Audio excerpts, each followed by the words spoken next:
Welcome to the pool of science. Students, आज हम study करेंगे एक्सट्रीशा इन रिप्रेजेंटेटिव एनिमल्स। तो सबसे पहले एक्सट्रीशा इन हाइड्रा। तो हाइड्रा एक नाइडेरियन है, यानी एक नाइडेरिया के ग्रुप से ताल्लुक़ रखता है।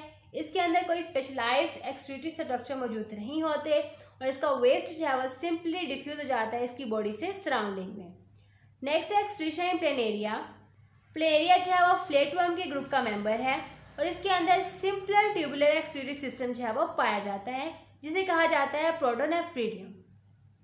प्रोटोनेफ्रीडियम जो है ये ट्यूब्यूल्स का एक नेटवर्क होता है जो कि क्लोज होता है और इसकी इंटरनल ओपनिंग जो है वो नहीं होती, जबकि एक्सटर्नल ओपनिंग जो है वो मौजूद होती हैं। ट्यूबुलर सिस्टम जो है वो पूरी बॉडी में फैला हुआ होता है और इसकी ब्रांचेस जो हैं उनके ऊपर सेलुलर सेटअप होता है, यानी सेल्स से जो है वो कवर होती हैं और उनको कहते हैं फ्लेम सेल।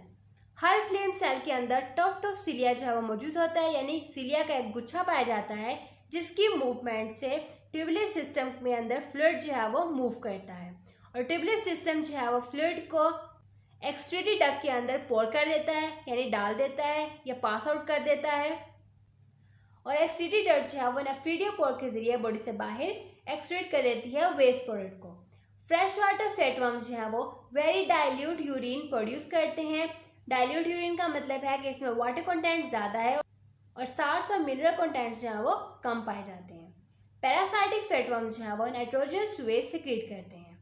तो ये हमारे पास है प्लेनेरिया का स्ट्रक्चर। प्लेनेरिया के अंदर जो है वो ट्यूबुलर सिस्टम पाया जाता है और ये सिंपल ट्यूबुलर सिस्टम है और इसकी पूरी बॉडी में ये फैला हुआ होता है। इस सिस्टम के अंदर जो ब्रांचेस होती हैं उनकी कोई इंटरनल ओपनिंग जो है वो मौजूद नहीं होती। जैसे आपको नजर आ रहा है, इंटरनल कोई ओपनिंग जो है वो मौजूद नहीं है, जबकि एक्सटर्नल ओपनिंग जो है वो पाई जाती हैं।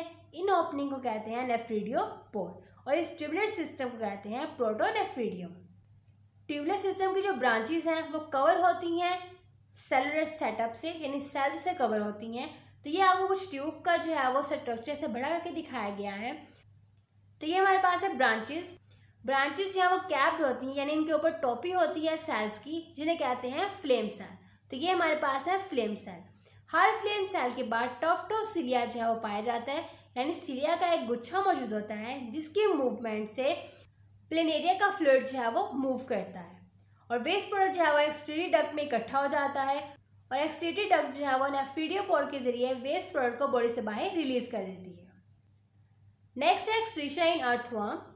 तो अर्थवर्म के अंदर आइडियल ट्यूबुलर सिस्टम जो है वो पाया जाता है और इसे कहते हैं मेटानेफ्रीडियम। अर्थवर्म की बॉडी क्योंकि सेगमेंटेड होती है तो हर सेगमेंट के अंदर जो है पेयर ऑफ नेफ्रीडिया मौजूद होता है।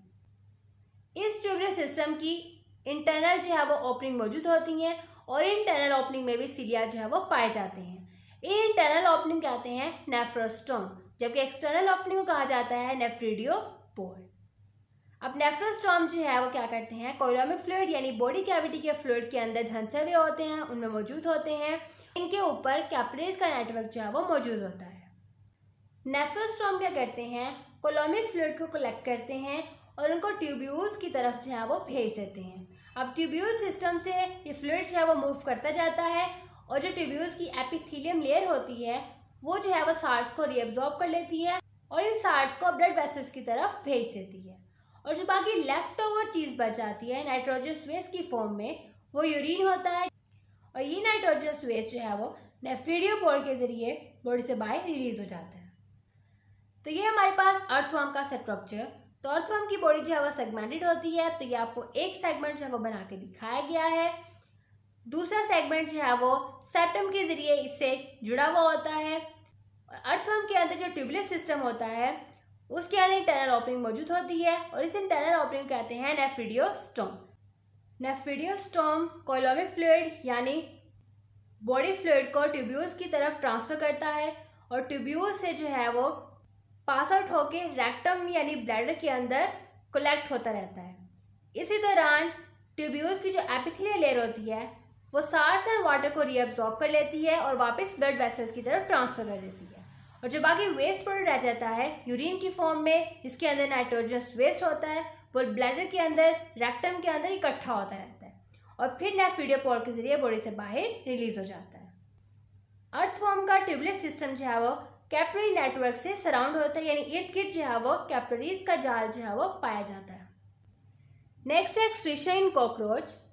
तो टेरेस्ट्रियल आर्थ्रोपोड में स्पेशली इंसेक्ट्स के अंदर एक्सक्रीटरी स्ट्रक्चर जो है वो एडवांस हो चुकी हैं और ये ब्लड से जो है वो एक्सक्रीटरी प्रोडक्ट्स को कलेक्ट करती हैं। वो ट्यूब्यूल्स जो सस्पेंडेड होती हैं और ब्लड से एक्सक्रीटरी प्रोडक्ट को सेपरेट करती हैं, उन ट्यूब्यूल्स को कहते हैं मालपीजियन ट्यूब्यूल्स। मालपीजियन ट्यूब्यूल्स जो है वो ब्लड यानी हीमोलिम्फ से नाइट्रोजनस वेस्ट को रिमूव करती हैं और सिर्फ यही एनिमल किंगडम में एक्सक्रीटरी स्ट्रक्चर है जो कि डाइजेस्टिव ट्रैक्ट के साथ कनेक्टेड होता है। मालपीजियन ट्यूब्यूल सॉल्यूट्स यानी सार्स और नाइट्रोजनस वेस्ट को हेमोलिम्फ से ट्यूब्यूल ल्यूमन की तरफ ट्रांसफर करती हैं, यानी ब्लड से ट्यूब्यूल की कैविटी की तरफ ये भेजती हैं। फ्लूइड जो है वो हाइंड गट से रेक्टम की तरफ मूव करता है और रेक्टम जो है वो सार्स और वाटर को रीअब्सॉर्ब कर लेता है और नाइट्रोजनस वेस्ट जो है वो सॉलिड फॉर्म में प्रोड्यूस हो जाते हैं और ये यूरिक एसिड की क्रिस्टल्स बनाते हैं। ये एक्सक्रीशन की किस्म है जो कि खुश्की में रहने वाले एनिमल्स जिनको पानी जो है वो कम प्रोवाइड होता है उनको खुश्की पे रहने के काबिल बनाती है। तो ये हमारे पास कॉकरोच का स्ट्रक्चर। तो ये फर्स्ट है हमारे पास कॉकरोच के अंदर माउथ, उसके बाद है इसका डाइजेस्टिव सिस्टम जिसको स्टमक कहते हैं, इसको मिडगट भी कहते हैं और ये है रेड कलर की मालपीजियन ट्यूब्यूल्स। मालपीजियन ट्यूब्यूल्स क्या करती हैं, हीमोलिम्फ से सॉल्यूट्स यानी सार्स एंड नाइट्रोजनस वेस्ट को इकट्ठा करके इंटेस्टाइन की तरफ भेजती हैं और इंटेस्टाइन जो है वो रेक्टम की तरफ जो है वो इसको भेज देता है। यानी मालपीजियन ट्यूब्यूल्स सॉल्यूट्स यानी सार्स और नाइट्रोजनस वेस्ट को मिड गट से हाइंड गट की तरफ जो है वो ट्रांसफर करते हैं और हाइंड गट में शामिल है इंटेस्टाइन और रेक्टम। जब जो है वो रेक्टम में सॉल्यूट्स ट्रांसफर हो जाते हैं तो रेक्टम जो है वो वाटर और साल्ट्स को रीअब्सॉर्ब कर लेता है और यूरिक एसिड के क्रिस्टल जो है वो रेक्टम के अंदर डिवेल्प हो जाते हैं जिनको रेक्टम जो है वो एनएस के जरिए बॉडी से बाहर रिलीज कर देता है। तो इस तरह होती है कॉकरोच के अंदर एक्सक्रीशन। तो ये था हमारा आज का टॉपिक।